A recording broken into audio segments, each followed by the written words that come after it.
আজি 2 আগষ্ট আৰু পোনপ্ৰথমেই আপোনালোক সকলোলৈকে ফ্ৰেণ্ডশ্বিপ ডে'ৰ শুভেচ্ছা জ্ঞাপন কৰিছোঁ। যদি মনবোৰ ঠিক নহয়, বানে বহু মানুহৰ প্ৰাণ ল'লে, ঘৰ দুৱাৰ উটুৱাই লৈ গুচি গ'ল উজনি অসমৰ শিৱসাগৰ, চৰাইদেউ আৰু যোৰহাট জিলাৰ বহু মানুহে মৃত্যুক আঁকোৱালি ল'লে।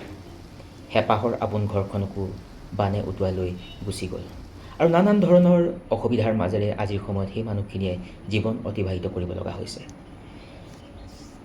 বাৰু যি কি নহওক, তথাপিও আজিৰ এই পবিত্ৰ দিনটোত দুআষাৰ ক'বলৈ প্ৰয়াস কৰিছোঁ যে আজি 2 আগষ্ট আৰু আজি আপোনালোক সকলোৱে হয়তো ফ্ৰেণ্ডশ্বিপ ডে' উদযাপন কৰিছে।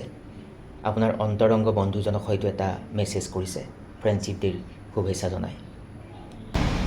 আৰু সেইকাৰণেই বন্ধুৰ সম্পৰ্কক এক মধুৰ সম্পৰ্ক বুলি বিবেচনা কৰা হয়।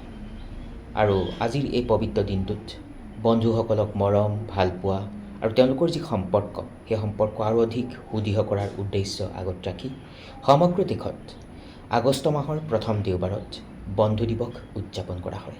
আৰু বন্ধু নহ'লে মানুহৰ জীৱনত কেতিয়াবা সমস্যাৰ উদ্ভৱ হয়। কেতিয়াবা জীৱনটোক অৰ্থৱহকৈ আগুৱাই নিবলৈ যেতিয়া আমি প্ৰয়াস কৰোঁ, বিভিন্ন ধৰণৰ ঘাত প্ৰতিঘাতৰ কাৰণে যেতিয়া আমি থমকি ৰওঁ, তেতিয়া তেনে সময়ত কিন্তু বন্ধুসকলে আপোনাক বহুখিনি সহায় কৰে আৰু হয়তো আপুনি সেই কথাখিনি হৃদয়ংগম কৰিব পাৰিছে। বন্ধু হ'ল এনেকুৱা এটা সম্পৰ্ক, যি সম্পৰ্কৰ জৰিয়তে এজন মানুহে প্ৰেৰণা লাভ কৰিবলৈ সক্ষম হয় আৰু সেই প্ৰেৰণাৰ জৰিয়তে আগন্তুক দিনবিলাকত এজন ব্যক্তিয়ে তেওঁৰ জীৱনত আগবাঢ়ি যাবলৈ সুযোগ পায়, সুবিধা পায়, শক্তি পায়। আৰু সেইকাৰণেই বন্ধুৰ সম্পৰ্কক এক মধুৰ সম্পৰ্ক বুলি বিবেচনা কৰা হয়। আৰু আজিৰ এই পবিত্ৰ দিনটোত বন্ধুসকলক মৰম, ভালপোৱা আৰু তেওঁলোকৰ যি সম্পৰ্ক, সেই সম্পৰ্ক আৰু অধিক সুদৃঢ় কৰাৰ উদ্দেশ্য আগত ৰাখি সমগ্ৰ দেশত আগষ্ট মাহৰ প্ৰথম দেওবাৰত বন্ধু দিৱস উদযাপন কৰা হয়। আমেৰিকা যুক্তৰাষ্ট্ৰৰ পৰাই এই ফ্ৰেণ্ডশ্বিপ ডে'ৰ উদ্ভৱ হৈছে বুলি কোৱা হয়। আৰু তাৰ পৰৱৰ্তী সময়ত বিশ্বৰ আন বহুতো দেশে 30 জুলাইত এই ফ্ৰেণ্ডশ্বিপ ডে' উদযাপন কৰে। আৰু ঠিক তেনেকৈ আজিও আগষ্টৰ প্ৰথম দেওবাৰ 2 তাৰিখ আৰু আগষ্ট মাহৰ প্ৰথম দেওবাৰত এই ফ্ৰেণ্ডশ্বিপ ডে' উদযাপন কৰা হৈছে।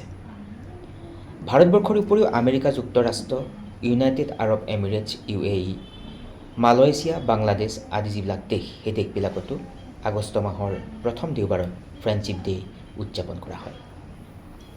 বাৰু যি কি নহওক, পুনৰবাৰ আজিৰ এই শুভ দিনৰ শুভক্ষণত আপোনালোক সকলোলৈকে শুভেচ্ছা জ্ঞাপন কৰিছোঁ।